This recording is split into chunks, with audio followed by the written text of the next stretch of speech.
Hello dear students. तो आज मैं आपके सामने आया हूं जो आपका CT3 का पेपर है, मतलब आज जो 15 तारीख को हो रहा है, तो उसका केमिस्ट्री का एक्सप्लेनेशन। तो होपफुली आपको पेपर अच्छा गया होगा। और थर्मोडायनेमिक्स मतलब केमिकल थर्मोडायनेमिक्स एंड एनर्जेटिक्स का आज आपका पेपर था, जिसमें आपके दो पार्ट्स थे। पहला पार्ट जिसमें आपके बेसिक लॉज के बारे में था, first law and second law, zeroth law या जीरोथ लॉ जनरली आप फिजिक्स में ही सीखते हो। इंटरनल एनर्जी, एंथैल्पी, एंट्रोपी वाला जो पार्ट है, डेल्टा जी वाला पार्ट है, गिव्स फ्री एनर्जी। और दूसरा था थर्मोकेमिस्ट्री। तो होपफुली आपको सारे क्वेश्चंस आए होंगे, या मान लो जो क्वेश्चंस आए नहीं है आप बाद में जाके एक्सप्लेनेशन देख लेना, सॉल्यूशन देख लेना, ताकि आपको उस कॉन्सेप्ट के बारे में कोई भी डाउट ना रहे। ओके, तो बढ़ते शुरू करते। पहला सवाल था आज का आपका, जो असर्शन रीजन था। इस बार हो सकता है कोशिश यही है कि ज्यादा से ज्यादा असर्शन रीजन और स्टेटमेंट बेस्ड क्वेश्चन की प्रैक्टिस करें, क्योंकि एग्जाम में वही दिक्कत दे सकते हैं आपको। असर्शन था enthalpy change delta H is a measure of heat absorb, है ना, delta H heat absorb at isochoric condition. तो आइसोकोरिक कंडीशन मतलब V ना, मतलब वॉल्यूम कांस्टेंट। बट आपको पता है डेल्टा एच क्या होता है, हीट सप्लाइड और रिलीज एट कांस्टेंट प्रेशर। तो QP इक्वल टू होता है डेल्टा एच, और Q ही अगर है तो that is delta U, this you know. इसलिए असर्शन फॉल्स है, यानी इसका मतलब है कि आपके पास ये वाले जो है, ये बाकी के तो स्टेटमेंट बचते ही नहीं, बस मतलब तीसरा ऑप्शन ही बचता है, A is false but R is true. फिर वे रीजन क्या है, enthalpy change includes the internal energy change, yes, and the work done against pressure making it a measure of heat exchange at constant pressure. सही, enthalpy क्या है, at constant pressure में measure करते हैं। तो इसका आंसर है आप लोगों का तीसरा। आगे बढ़ते हैं। अगला वाला सवाल थे, select the incorrect statement from the following. Okay, तो इनकरेक्ट पूछा है, मतलब गलत आपको बोलना है। The standard value of absolute entropy of elementary substance is taken as 0। तो आपको पता है स्टैंडर्ड वैल्यू जो होती है और ना एब्सोल्यूट एंट्रोपी की, वो 0 नहीं होती। हम 0 कब लेते हैं, है ना, हम जनरली 0 लेते हैं एब्सोल्यूट 0 केल्विन के ऊपर, ठीक है, मतलब -273 डिग्री के ऊपर। ओके, उसके बाद expansion against vacuum is very large and the hence work done is also very large. तो आपको पता है वैक्यूम में यानी फ्री एक्सपांशन में आपने सीखा है कि वर्क डन जो होता है वो 0 होता है, मतलब ये भी स्टेटमेंट आप लोगों का इनकरेक्ट है। The condition for free expansion मतलब under vacuum of an ideal gas under adiabatic condition, तो W तो 0 होता है, और है ना अंडर एडियाबैटिक कंडीशन है, मतलब Q भी 0 हो गया आपका। So nothing but delta T भी क्या हो गया आपका, 0 हो गया। तो ये स्टेटमेंट आपका सही है। तो इसमें आपके 1 और B ये दो सेंटेंस इनकरेक्ट है, तो आपका ऑप्शन होना चाहिए यहाँ पे 1 एंड 2, यानी A एंड B। चलो आगे बढ़ते हैं। In the following chemical reactions how many reactions have a positive value of enthalpy change delta H. मुझे लगता है जब आप ये सॉल्यूशन देखोगे तो हो सकता है आपको इस क्वेश्चन में आप थोड़ा ऐसे सोचेंगे कि देखो कोई भी रिएक्शन एक्सोथर्मिक या एंडोथर्मिक ये पता करने के लिए आपको थोड़ा देखना पड़ता है। तो जनरली कंबशन रिएक्शन को हम एक्सोथर्मिक रिएक्शंस बोलते हैं ना, आपको पता होगा। या एंथैल्पी ऑफ फॉर्मेशन भी जनरली क्या होती है, एक्सोथर्मिक प्रोसेस होती है। बट आपको एनसीईआरटी में 2 रिएक्शंस दिए गए हैं। हम सिर्फ एनसीईआरटी की बात करें, क्योंकि बाकी के बुक्स के रिएक्शन तो हम याद नहीं कर सकते, बट एनसीईआरटी का तो हम याद कर सकते हैं। तो आपको एनसीईआरटी के एक पार्ट में ये दिया गया है कि एक जो रिएक्शन है जिसके बारे में हम यहां पे बात करेंगे कि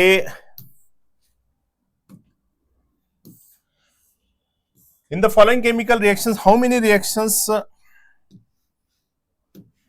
has a positive value of enthalpy, यानी डेल्टा एच पॉजिटिव है ना। तो जनरली आपको यहां पे देखो, ये मीथेन का कंबशन है, फिर से कार्बन मोनोऑक्साइड का भी कंबशन है, या ऑक्सीडेशन भी बोल सकते हो आप सिंपली। नाइट्रोजन का भी कंबशन है, ऑक्सीडेशन है, कार्बन का फिर से कंबशन है। तो सारे तो कंबशन रिएक्शन दिख रहे हैं, तो जनरली वो एक्सोथर्मिक रिएक्शंस होते हैं। बट आपको ना इन चारों रिएक्शन में ना ये वाला एक रिएक्शन जहां पे दिखाई दे रहा है, जो एनसीईआरटी में हमें गिवन है कि ये रिएक्शन जनरली एक्सोथर्मिक होना चाहिए था, बट ये एंडोथर्मिक रिएक्शन है ना। मतलब आपको डायरेक्टली वो रिएक्शन एनसीईआरटी से याद ही होना चाहिए था। और दूसरा रिएक्शन देखो, उसमें कार्बन और सल्फर का है, CH2 फॉर्मेशन का। देखो याद रखो, ये वाला एक रिएक्शन है NO2 फॉर्मेशन का, और कार्बन प्लस सी कार्बन प्लस सल्फर वाला एक रिएक्शन है जो CS2 फॉर्मेशन का रिएक्शन है ये, और ये वाला रिएक्शन NO2 फॉर्मेशन का, ये दोनों प्रोसेस एंडोथर्मिक दिए, तो आपको ये याद ही करना है। या मान लो जो NO वाला जो रिएक्शन है, जो NO बनता है ना N2 और O2 से, है ना, जो N2 और O2 से NO बनता है वो भी रिएक्शन एंडोथर्मिक ही है। तो ये कुछ 3 रिएक्शन है एटलीस्ट आपको ध्यान में रखना। देखो NO, NO2 और CS2, ये 3 के फॉर्मेशन की रिएक्शन, ठीक है। तो इसका आंसर 1 है। तो ये 3 रिएक्शन बस एक ही रिएक्शन है जो क्या है, एंथैल्पी चेंज जिसका पॉजिटिव है, सो इसका आंसर होना चाहिए 1। ओके, तो एनसीईआरटी में ये चीजें गिवन है, अभी ध्यान में रखो। मतलब एग्जाम में अभी आपको अगर पूछा कि जो जनरल प्रोसेस एक्सो है बट एंडो कौन सी है, तो अभी आपका आंसर गलत नहीं होगा। उसके बाद in the following chemical equations predict how many reactions have a positive entropy change।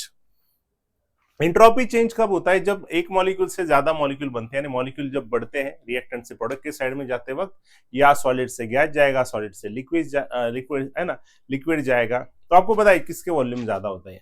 तो नंबर ऑफ मोल्स अगर ज्यादा है ना, बढ़ रहे, तो मेनली एंट्रोपी चेंज पॉजिटिव है। अभी देखो कैल्शियम कार्बोनेट एक मॉलिक्यूल है तो इससे 2 बन गए, यानी एंट्रोपी बढ़ गई, ठीक है। उसके बाद 2SO2 प्लस O2 यानी 2 और 1 3 मॉलिक्यूल से 2 मॉलिक्यूल बन गए, यानी मॉलिक्यूल्स कम हो गए ना, यानी एंट्रोपी क्या हो गई, कम हो गई, रैंडमनेस कम हो गया। तो यहाँ पे डेल्टा एस आप लोगों का निगेटिव है।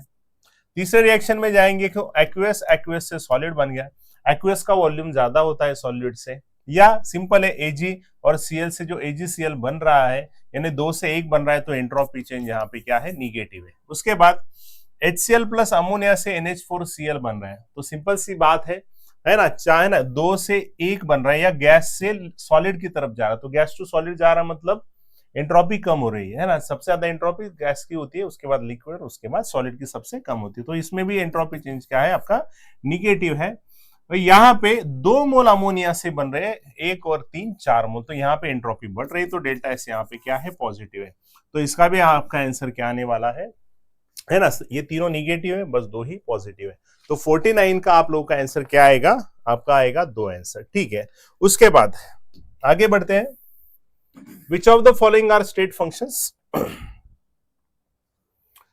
स्टेट फंक्शन और पाथ फंक्शन का कॉन्सेप्ट है जो इनिशियल और फाइनल स्टेट पे डिपेंड होता है, यानी जिसमें हम फाइनल माइनस इनिशियल करते हैं, that is state function. But path function वो है जो इनिशियल और फाइनल स्टेट के ऊपर तो डिपेंड करते ही है ना, या उसके पाथ के ऊपर भी डिपेंड करते हैं, दोनों भी चीजों के ऊपर। तो स्टेट फंक्शन है, इसका मतलब आपको डेल्टा साइन कहाँ पे होता है वो आपको देखना पड़ता है, चेंज कहाँ पे हम लेते हैं। देखो सिर्फ हीट बोला गया है या W बोला है, heat and work our path function, ऐसे आप लोगों ने है ना बहुत बार सुना है, हीट एंड वर्क, ठीक है। अभी देखो Q प्लस W मतलब होता है delta U, so delta U है ना, Q प्लस W क्या है, डेल्टा U है, मतलब चेंज है, मतलब ये जरूर क्या है आप लोगों का स्टेट फंक्शन है। उसके बाद हमने अभी बात की थी पहले क्वेश्चन में, QP इक्वल्स टू होता है डेल्टा H और QV इक्वल्स टू होता है डेल्टा U, यानी डेल्टा U, देखो Q तो वैसे स्टेट फंक्शन आपका नहीं है, but QV is your state function, got it, सही है ना। Q आप लोगों का पाथ फंक्शन है, बट QV है ना, heat supplied at constant volume या रिलीज एट कांस्टेंट वॉल्यूम, वैसे ही QP यानी heat at constant pressure equals to delta H आता है। और H क्या है, एंथैल्पी क्या है, एंथैल्पी स्टेट फंक्शन है, इंटरनल एनर्जी स्टेट फंक्शन है, इसलिए QV और QP भी क्या है, स्टेट फंक्शन है, गॉट इट। तो इसका आंसर है आपका 3 4 और 5, यानी 1 इसका आंसर है आप लोगों का, ठीक है। चलो आगे बढ़ते हैं, अगला वाला जो सवाल है आप लोगों का, तो अगले वाले सवाल में जाते हैं।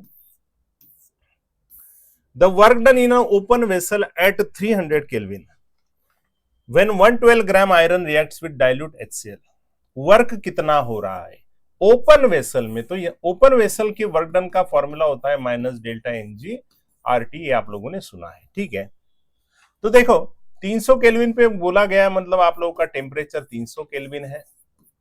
देखो ओपन कंटेनर में जब कोई वर्क होता है तो उसका फॉर्मूला माइनस डेल्टा Ng होता है, ठीक है।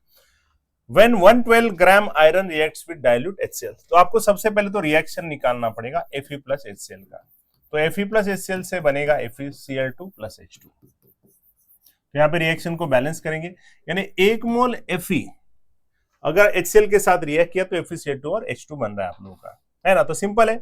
आपके पास देखो ये आप लोगों का सॉलिड है, ये आप लोगों का एक्वेस होता है, ये भी आप लोगों का सॉलिड होगा, बट ये आप लोगों का गैस होगा। तो आपको डेल्टा एनजी कितना है, आप लोगों का 1 है। डेल्टा एनजी कितना है, यहाँ पे 1 है। देखो डेल्टा एनजी में हम क्या करते हैं, प्रोडक्ट माइनस रिएक्टेंट लेते हैं, तो गैस के यहाँ पे बस एक ही मोल है, प्रोडक्ट के तो नहीं है कुछ भी, तो 1 ही आएगा डेल्टा एनजी। तो डेल्टा एनजी 1 है, तो W इक्वल्स टू आएगा आप लोग का माइनस RT। तो R की वैल्यू देखो ऑप्शन कैलोरी में आप लें तो ये आएगा 2 इंटू टेम्परेचर आएगा आप लोगों का 300, दैट इज ये आएगा माइनस 600। सही है। बट देखो हमारे पास हमने आयरन कितना लिया है रिएक्शन में, 1 मोल, बट उनका कहना है कि 112 ग्राम आयरन है। तो नंबर ऑफ मोल्स कितने हो गए आयरन के, 112 बाय 56 मोलार मास है Fe का, तो 2 मोल। यानी 2 मोल के लिए कितना आएगा, 2 मोल के लिए आएगा 2 into minus 600, that is minus 1200 calorie. So this is your answer. ये आप यहीं पे भी कर सकते थे, 2 मोल Fe बोले ना उन्होंने, 112 ग्राम मतलब, तो यहाँ पे भी आप 2 कर सकते थे, तो यहाँ पे ये 2 हो जाता, यानी डेल्टा एनजी आप लोगों का कितना आता, 2 आता। तो वैसे भी आंसर आपका 2 इंटू RT हो जाता, तो वैसे भी आ जाता था। ठीक है। तो जो बच्चे जिन्होंने कभी सुना नहीं है कि वर्क डन ओपन वेसल में क्या होता है, तो वो याद रखे, वो होता है माइनस डेल्टा एनजी RT। ठीक है, चलो आगे बढ़ते हैं। Determine which of the following reactions at constant pressure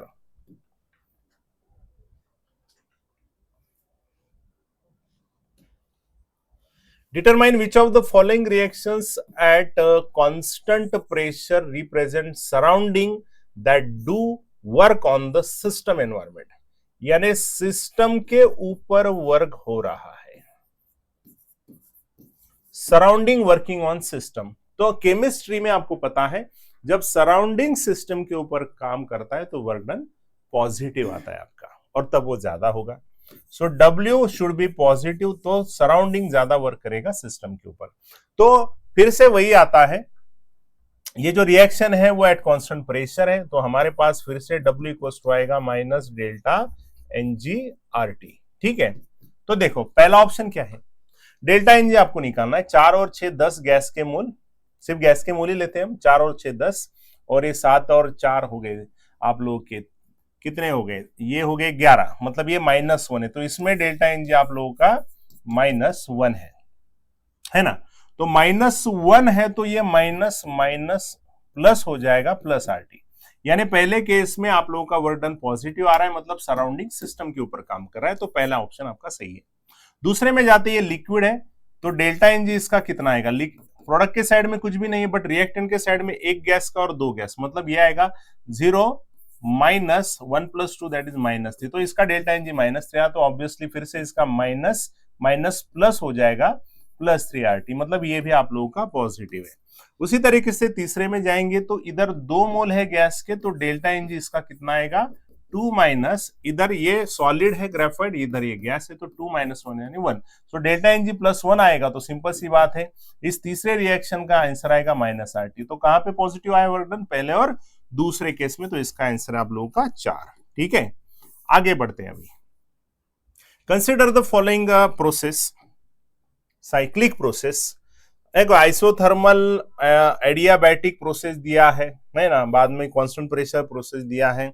some of the work and heat in the above is, तो सिंपल सी बात है साइक्लिक प्रोसेस है, तो है ना। तो आप लोगों को वर्क और हीट का सम पूछा है, मतलब W + Q का सम पूछा है, so that is delta U होता है, और आपको पता है साइक्लिक प्रोसेस के लिए डेल्टा U क्या होता है, 0 होता है। तो इसका आंसर आप लोगों का 4 है। डेल्टा U आइसो, देखो डेल्टा U मतलब इंटरनल एनर्जी ना, तो इंटरनल एनर्जी चेंज कब नहीं होती, जब टेम्परेचर का चेंज नहीं होता है और साइक्लिक प्रोसेस होता है, वहां पे ऑल स्टेट फंक्शंस आर 0।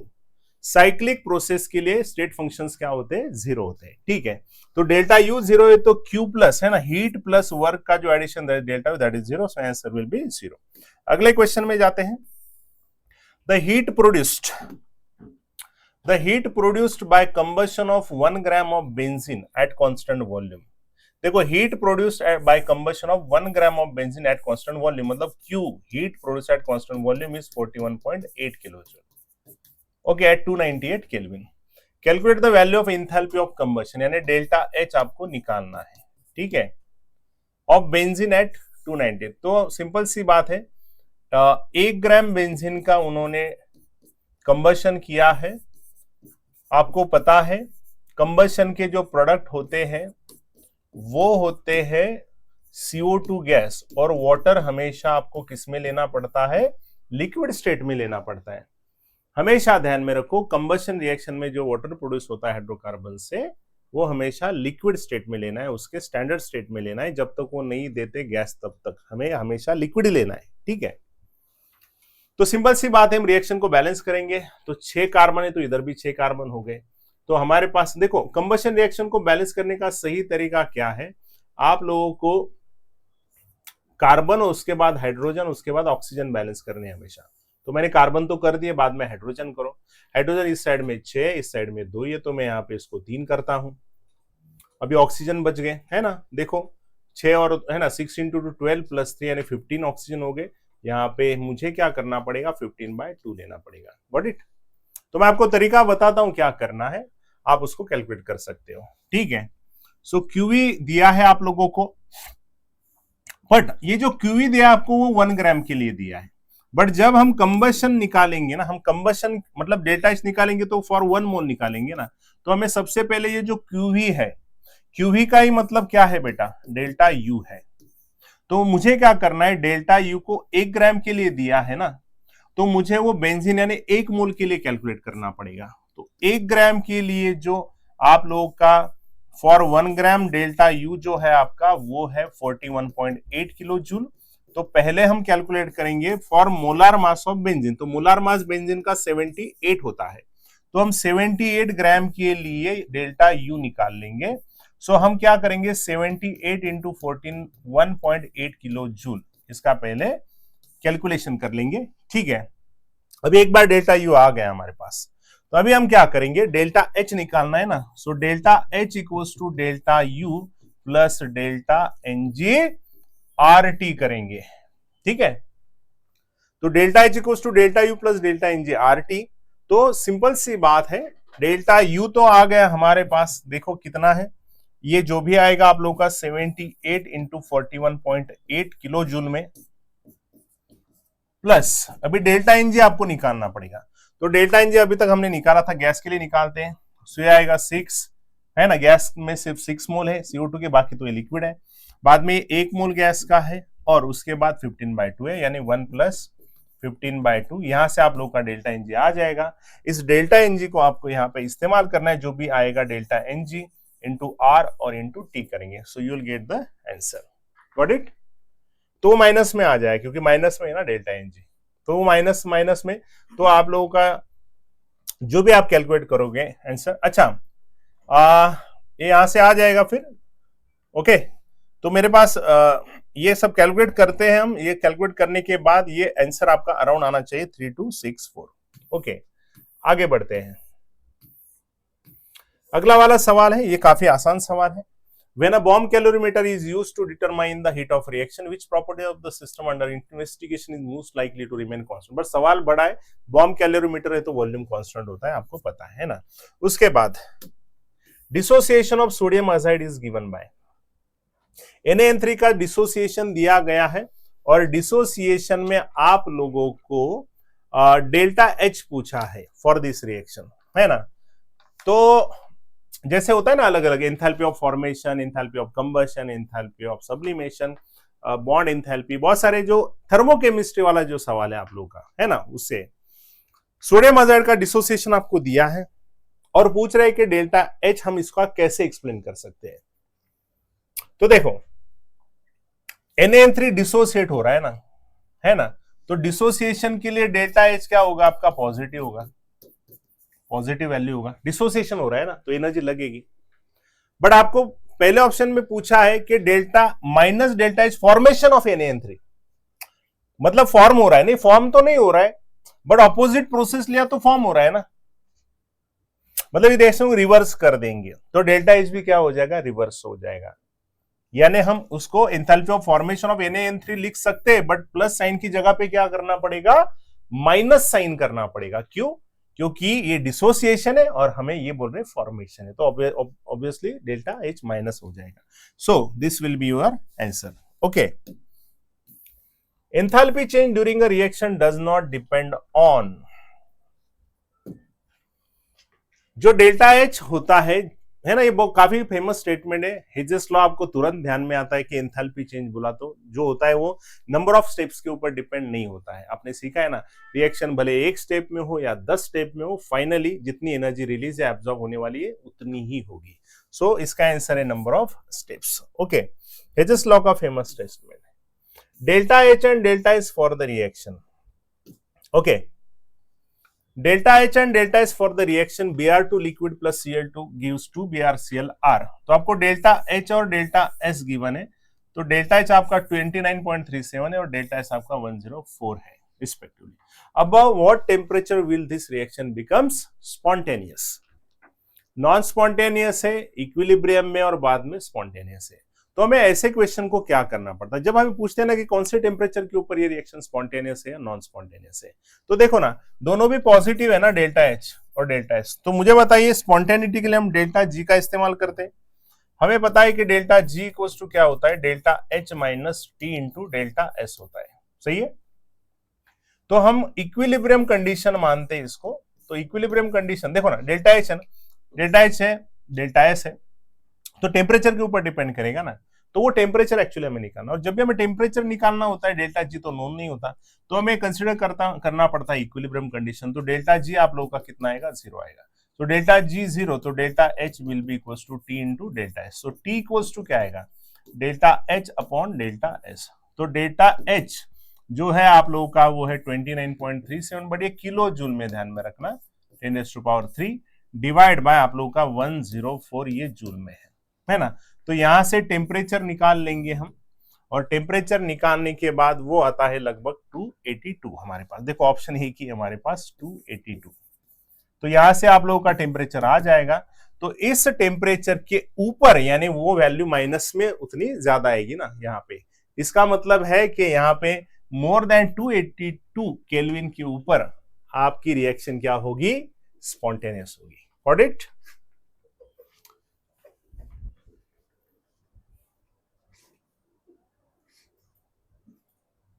अरे कुछ नहीं, चौहान सर हम आते हैं ऐसे बीच बीच में, दूसरे के लेक्चर हंसते ही. तो समझ में आया. ठीक है, आगे बढ़ते.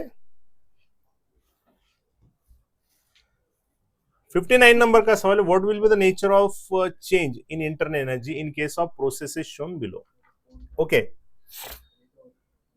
तो देखो सारे साइक्लिक प्रोसेस आपको दिखाई दे रहे हैं, है ना, और चेंज इन इंटरनल एनर्जी पूछा है. सिंपल सी बात है, अभी हमने बात की थी internal energy change, all state functions are 0 for cyclic process. 60 which of the following statements are correct as per IUPAC sign convention.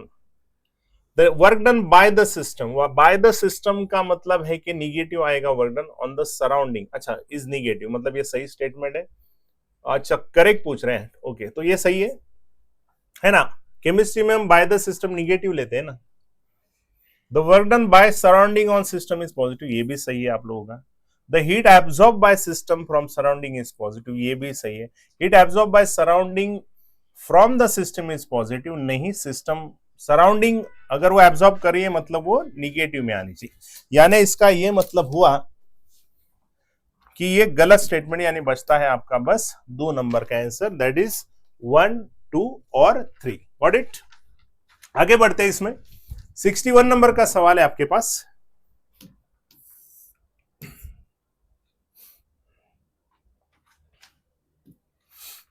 Which of the following is or are correct?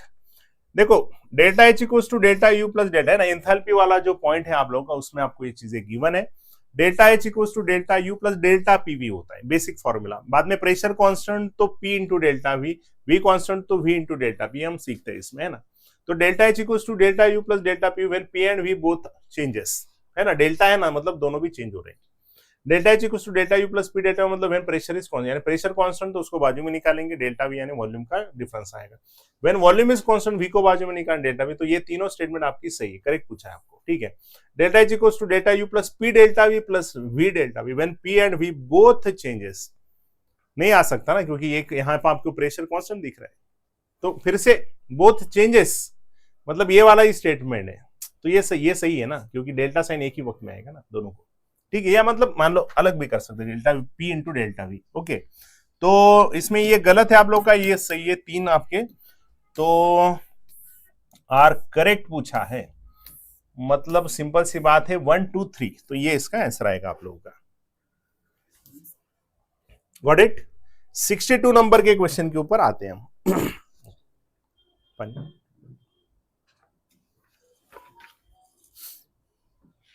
नहीं,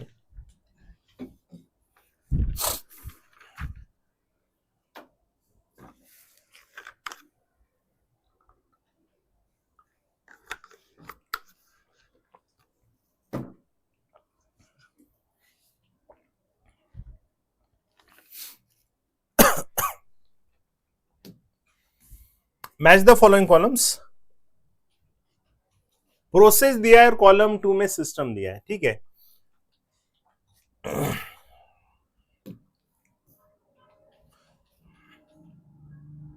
ठीक है, कॉलम मैच करने। Q equals to 0 है, मतलब इसका मतलब heat आ नहीं जा रही है ना, मतलब इसका कि एडियाबैटिक वॉल है, तो A का आप लोगों का है ना 2 आएगा। Q is not equal to 0, यानी इसका मतलब सिंपल सा है कि वहां पे एनर्जी पास हो रही है। उसके बाद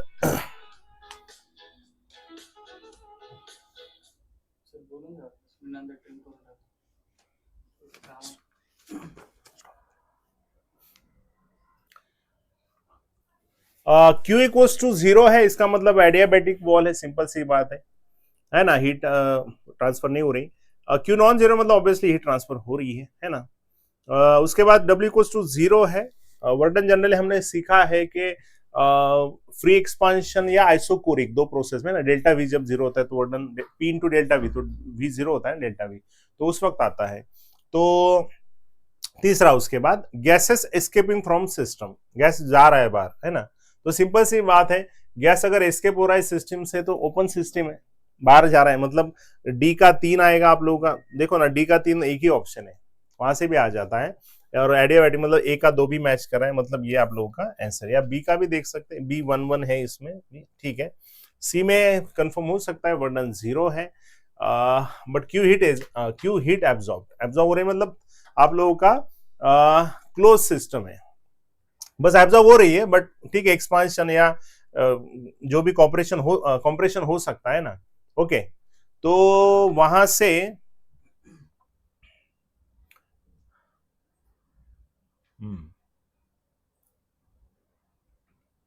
ठीक है, यहां से तो मैच हो जाए, Q equals to 0 adiabatic wall है, गैस एस्केपिंग यानी ओपन सिस्टम है। उसके बाद Q non 0, work done 0, thermally conducting wall है, Q work done on system है, तो एक क्लोज सिस्टम में पॉसिबल है ना। तो B मतलब Q नॉन 0 मतलब थर्मली कंडक्टिंग वॉल है। अच्छा ठीक है, सेकंड आंसर। आगे बढ़ते हैं। Consider the following statements. Volume of a system in a particular state can be measured but internal energy can't. Simple सी बात है, हम वॉल्यूम को मेजर कर सकते हैं बट इंटरनल एनर्जी को नहीं कर सकते, क्योंकि इंटरनल एनर्जी बहुत सारी एनर्जी का सम होता है जो हम एग्जैक्टली कैलकुलेट नहीं कर सकते। ये स्टेटमेंट पहला सही है। Volume is a mechanical property and internal energy is thermodynamical property. Internal energy thermodynamical property है, टेम्परेचर के ऊपर डिपेंड है। And volume is mechanical property, ये भी सही है। अब फिजिक्स में अभी ये ज्यादा आपको को रिलेट कर सकते हो, है ना, जिससे हम पार्टिकल का साइज मेजर कर सकते हैं ना, तो ऐसी प्रॉपर्टी को भी हम मैकेनिकल प्रॉपर्टी बोल सकते हैं, या और डिटेल में आपको फिजिक्स में पता है चीजें, तो ये भी सही है, यानी both statement both are correct. Okay, आगे बढ़ते हैं। Heat is release by system but change in internal energy is positive. तो चेंज इन इंटरनल एनर्जी अगर पॉजिटिव है आप लोगों का, यानी सिंपल सी बात है, work is done on the system, है ना। इंटरनल एनर्जी बढ़ रही है ना, मतलब work is done on the system. ठीक है, आगे बढ़ते हैं। Taking Hess's law into consideration, what will be the enthalpy change for the given reaction? तो Hess's law है, आपको हमेशा पता है Hess's law में आपको कुछ रिएक्शन को ऐड या सब्सट्रैक्ट करके ये लाना पड़ता है। तो पहले रिएक्शन के लिए एनर्जी कैलकुलेट करनी है, एंथैल्पी, तो आपको इन दो रिएक्शन का इस्तेमाल करना है। तो सिंपल सी बात है, अगर आप देखोगे तो अगर हम इन दो रिएक्शन को सिंपली ऐड भी कर देते हैं तो CO CO कैंसिल हो जाएगा और C plus half O2 plus half O2 gives O2 gives CO2, आपको ये वाला रिएक्ट मिल जाएगा। तो हम रिएक्शन को ऐड करें, मतलब इसको भी ऐड करेंगे तो बस दोनों का एडिशन करेंगे, तो ये 3, ये 9 और ये 3, तो you will get -393। So second is the answer. Consider the given table and answer the following questions.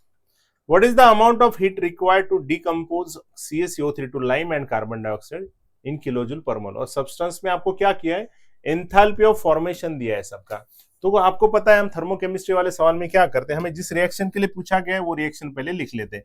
तो हमें पूछा है कि CaCO3 to CaO lime and CO2 conversion होने के लिए इस एंथैल्पी ऑफ फॉर्मेशन का इस्तेमाल कीजिए। तो आपको याद होगा इस रिएक्शन की एंथैल्पी निकालेंगे, summation of enthalpy of formation, मतलब कोएफिशिएंट से मल्टीप्लाई भी करते हैं, enthalpy of formation of products minus summation of enthalpy of formation of reactants. ठीक है, तो प्रोडक्ट में Ca और CO2 है, तो Ca और CO2, तो इन दोनों को आपको ऐड करना पड़ेगा, मतलब ये आएगा आप लोगों का -635 -393.5 और माइनस करेंगे प्रोडक्ट की, दैट इज -1260। ठीक है, तो इससे आप लोगों का आंसर आ जाएगा।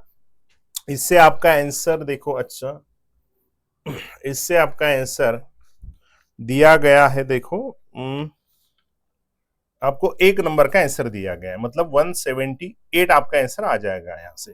बस आप एक बार चेक कर लीजिए, मेथड आपको बता रहा हूं। Okay, next, match the following columns.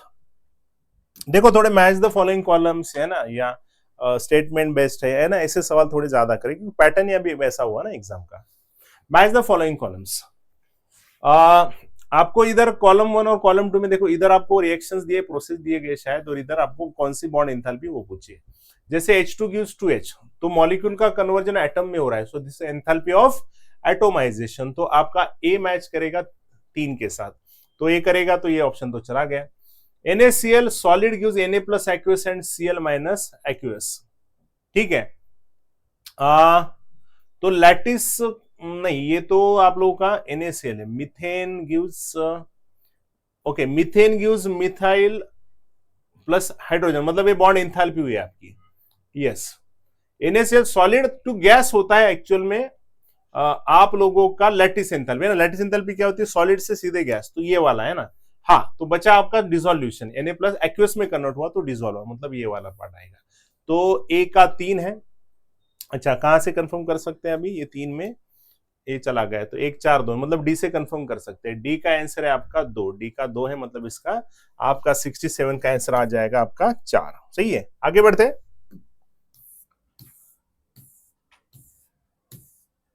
Enthalpy change for the reaction, इस रिएक्शन का मतलब 4H से 2 मोल H2 के बन रहे हैं, तो इसका -869.6 kilojoule. The dissociation energy of HH bond, मतलब 1 मोल HH बॉन्ड की बात कर रहे हैं, 1 मोल हाइड्रोजन को टूटने की बात कर रहे हैं। अच्छा, डिसोसिएशन एनर्जी पूछी मतलब पॉजिटिव आएगी, बट इन्होंने फॉर्मेशन ऑफ H2 दिया है तो माइनस में आएगा, मतलब आंसर आपका प्लस में आना चाहिए ना। तो ये 2 ऑप्शन तो आपके चले गए, बच्चे 2 ही। तो अभी क्या करना है, तो ये जो H2 बना है वो 2 मोल H2 बना है, तो 2 मोल H2 बना है तो आपको 1 मोल H2 बनने के लिए कितनी लगेगी वो निकालनी है। सो -869/2, तो यह आएगा 434.5। सही है, तो सिंपल सी बात है, ये आपका आ रहा है कब, ये जब H2 बन रहा है 1 मोल H2, उन्होंने 2 मोल H2 बनते वक्त दिया है ना, तो उसके आधा करेंगे तो 1 मोल H2 के लिए। अभी आपको इसको ब्रेक करना है, तो इसके ऑपोजिट एनर्जी लगेगी, यानी आपके पास प्लस उतनी एनर्जी लगेगी। So this is your answer. Okay, उसके बाद out of internal energy, boiling point, pH and EMF of the cell, intensive properties are. तो देखो आपको पता है इंटरनल एनर्जी जो है वो मास का अगर एडिशन या हम वहां से निकाल देते हैं किसी सिस्टम से मास, तो इंटरनल एनर्जी चेंज हो जाती है ना, मॉलिक्यूल चेंज होता है, एवरेज काइनेटिक एनर्जी चेंज हो जाएगी, बहुत सारी फैक्टर्स है, टेम्परेचर, थोड़ा एनर्जी में वेरिएशन आएगा, मतलब इंटरनल एनर्जी में वेरिएशन आएगा। तो मास के चेंज होने से इंटरनल एनर्जी चेंज होती है, तो पहला ऑप्शन तो नहीं आएगा, मतलब जहां पे भी आपके पास एक ऑप्शन है वो सारे कैंसिल, तो बचता एक ही आपके पास, और वो है 2 3 और 4। अब सच में बॉइलिंग पॉइंट क्या है, फिक्स होता है ना कितने भी ml का। pH एक पर्टिकुलर कॉन्सेंट्रेशन में pH कांस्टेंट होता है, समझ में आया? उसके बाद ईएमएफ की भी बात करते हैं अपन। ईएमएफ भी क्या होती है? इंटेंसिव प्रॉपर्टी होती है। Okay, EMF of cell change नहीं होता ना वो कभी। Now next, delta U will be zero for which process? तो सिंपल है, साइक्लिक प्रोसेस और आइसोथर्मल एक्सपांशन, यानी आइसोथर्मल प्रोसेस में होता है क्योंकि एनर्जी का चेंज नहीं होता है। यस, तो इसका आंसर आपका आना चाहिए 1 और ये 2, मतलब आपका आंसर आना चाहिए 2। ठीक है, आइसोकोरिक प्रोसेस या एडियाबैटिक प्रोसेस में नहीं होता डेल्टा यू आप लोग का 0। ठीक है, 70। उसके बाद आपका है 71, in which process net work done is 0। पहले डेल्टा यू किसमें 0 पूछा था, अभी वर्क डन किसमें 0 ये पूछ रहे हैं। तो वर्क डन किसमें 0 होता है, मैंने बात की थी अभी। देखो साइक्लिक प्रोसेस में तो नहीं होगा, है ना। फ्री एक्सपांशन मतलब अंडर वैक्यूम इसमें होता है। और आइसोकोरिक प्रोसेस डेल्टा है ना, W equals to minus P into delta V, तो डेल्टा V है ना। आइसोकोरिक मतलब वॉल्यूम कांस्टेंट, मतलब डेल्टा V इक्वल्स टू 0, यानी इसका ये मतलब है कि इन वैक्यूम और आइसोकोरिक प्रोसेस में ही वर्क डन 0 होता है। तो इसका आंसर है 2 और 3, मतलब first is the answer. Okay, आगे बढ़ते हैं।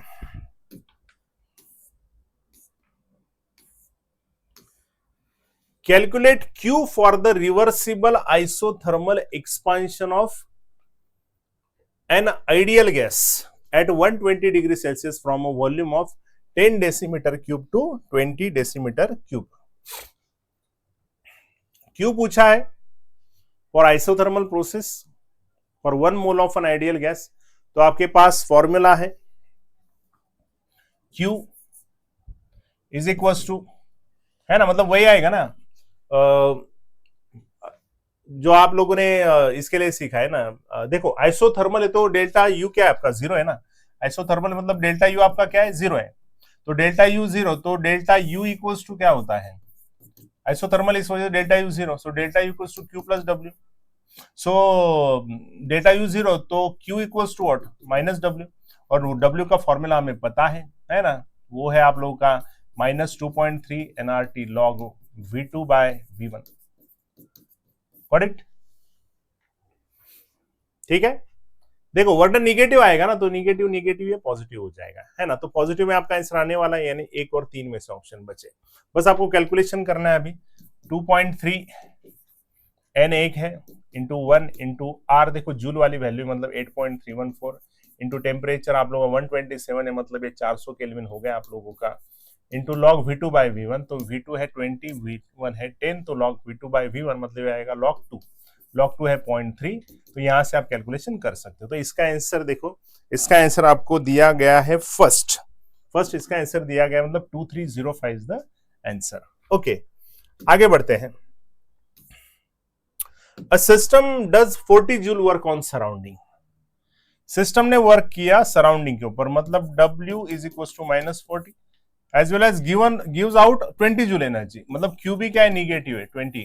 तो डेल्टा यू पूछा है, delta U is equal to Q plus W, तो दोनों भी निगेटिव है, तो -40 प्लस -20 यानी -60। सो this is the answer. Okay, आगे बढ़ते हैं। अगला वाला सवाल है, match the column 1 with column 2। Column 1 में रिएक्शन दिया है, कॉलम 2 में भी एक्चुअली, ठीक है, रिएक्शन की जगह पे वहां पे हमने थोड़ा उसको फॉर्मूला बोलना चाहिए था या एक्सप्रेशन बोलना चाहिए था, बट ठीक है आप उसको समझ सकते हो। H2 plus Cl2 gives to HCl। तो आपको पता है डेल्टा H और डेल्टा U के बीच में रिलेशन है, delta H equals to delta U plus delta NgRT। तो डेल्टा Ng के ऊपर आपका इक्वेशन है, तो पहले इक्वेशन में डेल्टा Ng 0 है, दूसरे में 0 है, तीसरे में भी 0 है। तो सबके लिए डेल्टा H इक्वल्स टू क्या आ जाएगा, delta H equals to delta U आ जाएगा जब डेल्टा Ng क्या होता है 0। तो सबके लिए Q है, मतलब पहला ही आपके पास आंसर है यहां पे।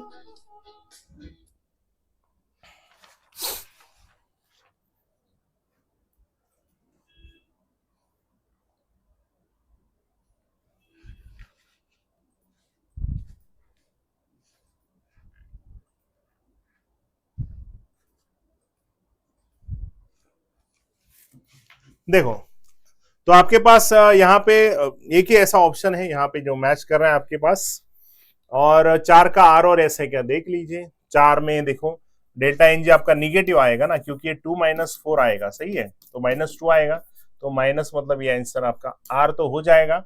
बट ये और दिया है देखो, forward shift by increasing pressure, तो इसमें तो प्रेशर का कोई इफेक्ट होता नहीं ना, जब डेल्टा एनजी क्या होता है 0, तो प्रेशर का नो इफेक्ट होता है।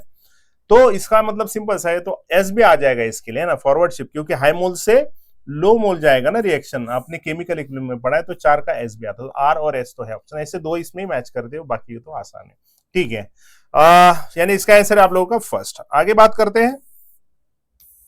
देखो अभी ये वाला जो सवाल है आप लोगों का, वो आपका जो डेल्टा जी वाला जो इक्वेशन है उसके ऊपर डिपेंड है। देखो उसमें है ना, आपको बोलते हैं कि डेल्टा जी इक्वल्स टू जो है ना, डेल्टा जी इक्वल्स टू होता है delta H minus T into delta S. तो आपको डेल्टा एच पॉजिटिव है कि निगेटिव है, डेल्टा एच पॉजिटिव है कि निगेटिव, उसके अकॉर्डिंग देखना पड़ता है, और टेम्परेचर के ऊपर देखना पड़ता है। जैसे डेल्टा एच पॉजिटिव है, डेल्टा एच भी पॉजिटिव, तो ये पॉजिटिव माइनस ये पॉजिटिव आ जाएगा। तो टेम्परेचर ज्यादा अगर है तो ही डेल्टा जी निगेटिव आएगा, और डेल्टा जी निगेटिव है तो स्पॉन्टेनियस है।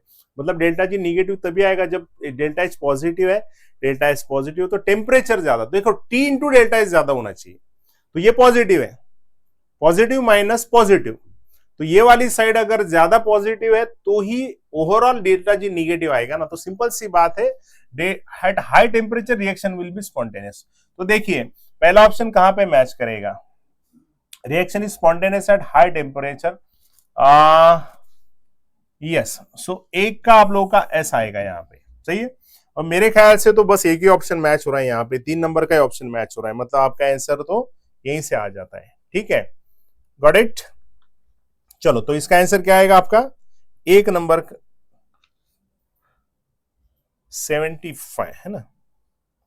ठीक है, बाकी के भी एक बार चेक कर लेते हैं। एक का आपका आना चाहिए, देखो पॉजिटिव है तो high spontaneous at high temperature, सही है। Okay, delta H negative, delta H positive, ये निगेटिव है ये पॉजिटिव है, तो ये निगेटिव आएगा, मतलब स्पॉन्टेनियस एट ऑल टेम्परेचर। देखो सेकंड का पी आना चाहिए, सेकंड का आना चाहिए पी, यस, ये भी मैच कर रहा है यहाँ पे। ओके, ये पॉजिटिव है, ये निगेटिव, निगेटिव पॉजिटिव, मतलब ये पॉजिटिव है, ये निगेटिव है, तो निगेटिव निगेटिव पॉजिटिव, ये पॉजिटिव, मतलब डेल्टा जी हमेशा पॉजिटिव रहेगा, टेम्परेचर कितना भी रहो। तो ये आएगा non spontaneous at all temperature, इसका क्यू आना चाहिए। यस, मैच कर रहा है, तो इसका आंसर 3 है। आगे बढ़ते हैं, 76 नंबर का सवाल है हमारे पास। Thermodynamics mainly deal with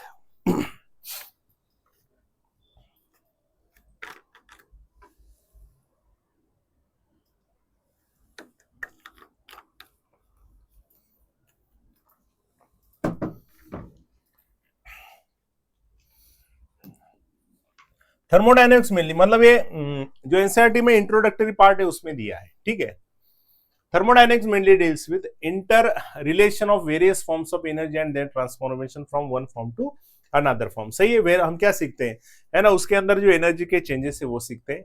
okay, ये भी सही है। आपको क्या पूछा है, बट सवाल में क्या पूछा है,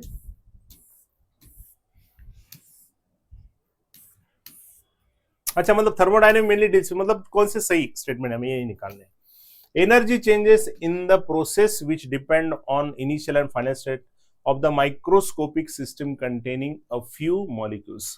आपको पता है ना, माइक्रो मॉलिक्यूल के लिए नहीं होता है थर्मोडायनेमिक्स, मैक्रो मॉलिक्यूल्स के लिए होता है, तो ये यहीं पे गलत हो गया है, माइक्रोस्कोपिक के लिए ये गलत है, मैक्रो के लिए होता है। अगर किसी ने थियरी अच्छे से पढ़ा है तो मैक्रोस्कोपिक ऑब्जेक्ट के लिए स्टडी किया जाता है, मतलब 2 आपका गलत है। How and at what rate this energy transfer, नहीं, कैसे चेंज होता है और रेट क्या है, ये तो केमिकल काइनेटिक्स बताता है ना हमें, है ना, तो ये नहीं होता ना, तो 3 भी नहीं है आपका। द सिस्टम, मेरे ख्याल से 2 ऑप्शन है, तो सिंपल सी बात है यहाँ पे, मतलब 1 और 4, मतलब 4th भी आपका करेक्ट होगा। The system in equilibrium state और moving from one equilibrium to another equilibrium, सही है। थर्मोडायनेमिक्स में हम क्या सीखते हैं, जब सिस्टम इक्विलिब्रियम में होता है ना, यस, ये सारे थ्योरेटिकल पॉइंट्स है आपके पास। ओके, उसके बाद ये वाला सवाल है, adiabatic process, match the column है फिर से, एडियाबैटिक प्रोसेस यानी no exchange of energy and matter, और आइसोलेटेड सिस्टम है, या सॉरी यहां पे नहीं, एडियाबैटिक मतलब क्यू 0 होता है ना, यानी इसका मतलब आपका नो ट्रांसफर ऑफ, यानी ए का 4 आएगा आपका। आइसोथर्मल के लिए तो आपको बताएं कांस्टेंट टेम्परेचर है, तो सी का तो 3 ही है, मेरे ख्याल से 1 और 4 दो ही ऑप्शन बचते हैं, है ना। उसके बाद ये तो चले गए ना। चलो यहां से देखते फिर होता है कि इस ए का 4, हाँ बस पहले ऑप्शन में मतलब इसका फर्स्ट ऑप्शन है, ठीक है। पाथ फंक्शन, हाँ path function hit, yes Q is path function, यानी डी1 भी यहां पे मैच कर देता है, सही है। चलो आगे बढ़ते हैं। assertion, a liquid crystallizes into a solid and is accompanied by decrease in entropy। सही है, लिक्विड जब सॉलिड में जाएगा तो वॉल्यूम कम होगा ना, तो वॉल्यूम कम होगा इसका मतलब एंट्रोपी डिक्रीज होगी, सही है। उसका रीजन पूछ रहा है कि ये क्या, कि in crystal molecules organise in an order manner, सही है ना, ऑर्डर मैनर में मतलब एंट्रोपी कम है, मतलब सही है इसका रीजन, है ना। ऑर्डर डिसऑर्डर ये तो है पूरा, ओके वेरी गुड। तो इसका आंसर आपका both A and R true and R is the correct explanation, तो इसका फर्स्ट आंसर है। आगे चलते हैं। assertion है spontaneous process is an irreversible process and may be reversed by some external agency, सही है। decrease in enthalpy is a contributory factor for spontaneity।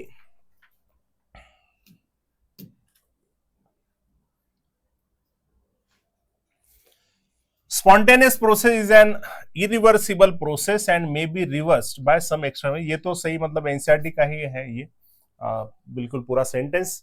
इसका रीजन ये है, क्या पूछ रहा है कि डिक्रीज इन एंथैल्पी, नहीं स्पॉन्टेनिटी, यस स्पॉन्टेनियस प्रोसेस है कि नहीं ये आप लोगों को पता कहां से चलता है, डेल्टा जी से पता चलता है ना, गिब्स फ्री एनर्जी से। मतलब ये हाँ ठीक है, एंथैल्पी एक कॉन्ट्रीब्यूटरी क्राइटेरिया है बट फाइनल नहीं है ना। तो स्टेटमेंट तो सही है, देखो मतलब ये भी ट्रू है बट ये इसका एक्सप्लेनेशन नहीं हो सकता, क्यों, स्पॉन्टेनिटी का एक्सप्लेनेशन होना चाहिए गिब्स फ्री एनर्जी, ओके चलो तो ये सही है। मतलब उसमें डेल्टा जी को डेल्टा एच और टी इंटू डेल्टा एच दोनों भी चीजें आती है ना, तो अलग तरीके से भी बोल सकते थे रीजन हो, एंथैल्पी या एंट्रोपी का टेम्परेचर के साथ रिलेशन जो है उससे भी बोल सकते थे, मतलब दोनों भी सही है but this is not the explanation of A, what it. आगे बढ़ते हैं। ओ मे बी कुछ बच्चों ने इस हिसाब से सोचा नहीं होगा कि यार हम ऐसे भी इसमें क्वेश्चन बना सकते हैं। बॉम्ब कैलोरीमीटर का डायग्राम दिया है, थोड़ा आपको थोड़ा बायोलॉजी के जैसा ये लगा होगा क्वेश्चन। आपको ना यहाँ पे क्या है, ये 1 क्या है, ये 2 क्या है, और ये 3, मतलब यहाँ पे ये जो पॉइंट दिखाई दे रहा है वो क्या है ना, आपने ज्यादातर देखा नहीं होगा बट अगर जिनको पता है उनको उनका सही आया होगा। ये तो बॉम्ब कैलोरीमीटर का मतलब 1 नंबर का आपका बॉम्ब ही है। दूसरा आपको पता है हम अंदर कंबशन करते हैं ना, तो देखो यहाँ पे लिखा भी ऑक्सीजन अंडर प्रेशर, तो सेकंड ऑब्वियसली ऑक्सीजन, तो एक ही ऑप्शन बचता है हमारा 2, यानी बॉम्ब, ऑक्सीजन और फायरिंग लीड्स जो यहाँ पे हम हीटिंग के लिए यूज करते हैं। आगे बढ़ते हैं। First law under isothermal condition, isothermal condition and temperature constant है, टेम्परेचर कांस्टेंट है तो डेल्टा यू आप लोगों का 0 होता है।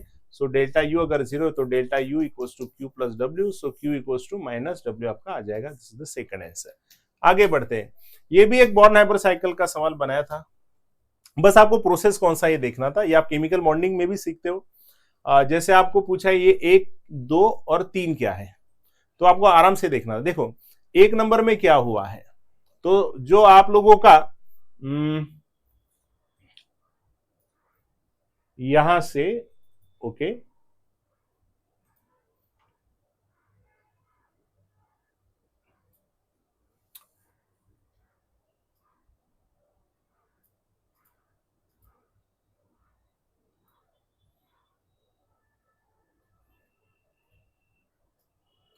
तो देखो यहां पे डायग्राम तो सही लग रहा है, ठीक है।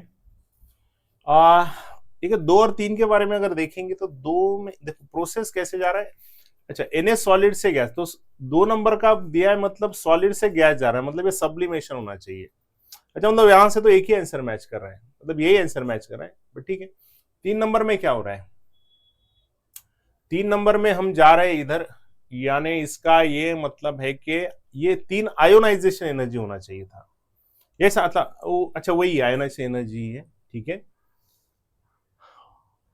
और उसके बाद हाँ Cl से Cl माइनस बन रहा है, मतलब इलेक्ट्रॉन गेन एंथैल्पी, मतलब ये भी सही, तो इसका आंसर फर्स्ट है आप लोग का, यस। आगे बढ़ते हैं। मुझे लगा ये एक यहाँ पे तो शायद कुछ एक स्टेप अगर चला गया ऐसे लगा मुझे, बट सही है, सवाल सही है, कोई दिक्कत नहीं।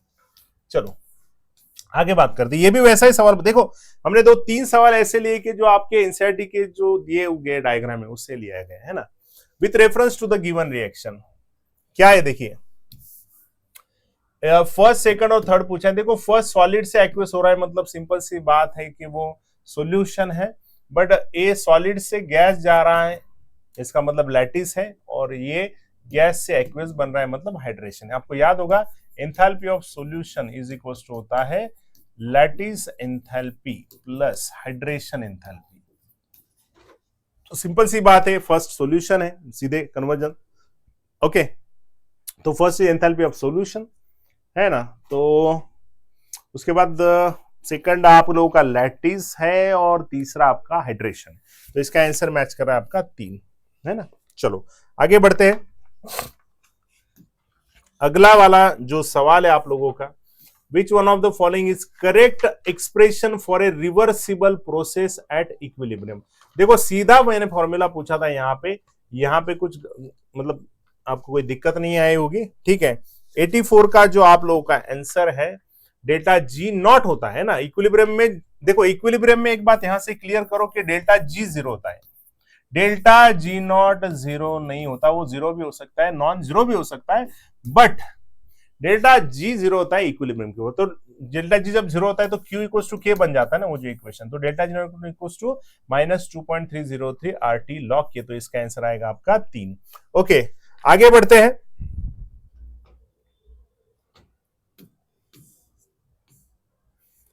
Consider the following substances H2CaCO3 Na carbon bromine, the number of substances for which the standard enthalpy contained है। तो स्टैंडर्ड एंथैल्पी कंडीशन मतलब स्टैंडर्ड एंथैल्पी 0 कब मानते हैं हम, है ना, फॉर्मेशन का वगैरह। तो आपको पता है जब वो एलिमेंट जैसे वैसे लेते हैं, फ्री स्टेट में लेते हैं उसके, है ना। तो देखो H2 ऑब्टेन नहीं किया, मतलब मिलता नहीं, वो जहां नेचुरली फ्री स्टेट में लिया जाता है, ये बनाया गया है। सोडियम भी सॉलिड होते हैं, ऑल मेटल्स आर सॉलिड, तो उसका भी जैसे वैसे लिया हमने। कार्बन आपको पता है डायमंड और ग्रेफाइट में हम ग्रेफाइट लेते हैं स्टैंडर्ड स्टेट में, तो ये भी सही है, मतलब इसकी एंथैल्पी 0 आएगी। और Br2 ये नहीं आएगा, कुछ बच्चे यहाँ पे गलती करेंगे, Br2 गैस दिया गया है, Br2 एक्चुअली स्टैंडर्ड स्टेट क्या है उसका, लिक्विड, तो ये आंसर नहीं इसका। तो 1 2 3 ही बचे, मतलब फर्स्ट इसका आंसर है। Got it. आगे बढ़ते हैं। Hydration energies of lithium plus and Cl minus are -499 and -382 if lattice energy of LiCl is 840, heat of solution of LiCl is। तो सिंपल सी बात है, फिर से वही ऊपर का enthalpy of solution equal to lattice enthalpy plus hydration enthalpy. तो सिंपल सी बात है, लैटिस एंथैल्पी आपकी कितनी है, 840 है, प्लस हाइड्रेशन एंथैल्पी आपको आयन की दी गई है, तो आप ऐड करोगे उसको, सो -499 -382 हो जाएगी, ऐड करने के बाद माइनस, तो 499 -382 तो 71, और ये अब लोग का 1 है, so 100 and oh sorry minus minus plus करेंगे ना, सॉरी ये प्लस होने वाला है, माइनस मैंने प्लस 499 लिया, सो 499 ऐड कर देंगे, माइनस साइन रख देंगे, 499 382, सो 9 and 2 आर 11, 1 ये आया 8 है ना, 18 हो गया, 8 1 तो 881 हो गया, तो 840 माइनस 881, सो डिफरेंस आया -41 का, सो आंसर इज व्हाट 4। आगे बढ़ते हैं। In thermodynamics a process called reversible. Reversible हम कब कहते हैं उसको, surrounding and system change into each other, there is no boundary between systems, the surrounding are always in equilibrium with the system changes into surrounding spontaneously। तो आपको पता है इसका तीसरा आंसर है, सिंपल सी बात है, सिस्टम और सराउंडिंग हमेशा क्या होते हैं, इक्विलिब्रियम में होते हैं। Got it.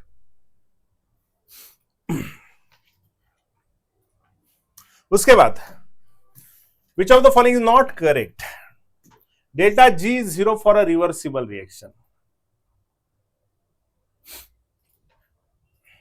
नॉट करेक्ट मतलब इनकरेक्ट पूछा आपको, गलत कौन सा है।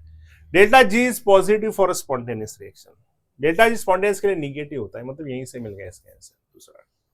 आगे बढ़ते हैं। The value of delta is positive when energy is transfer form, simple है ना, थोड़ी इसी टाइप के सवाल पहले भी आया डेल्टा यू वाला, कि पॉजिटिव कब है, जब energy transfer from surrounding to system, delta U positive है, इंटरनल एनर्जी बढ़ेगी ना जब सराउंडिंग टू सिस्टम आपकी एनर्जी ट्रांसफर हो जाएगी।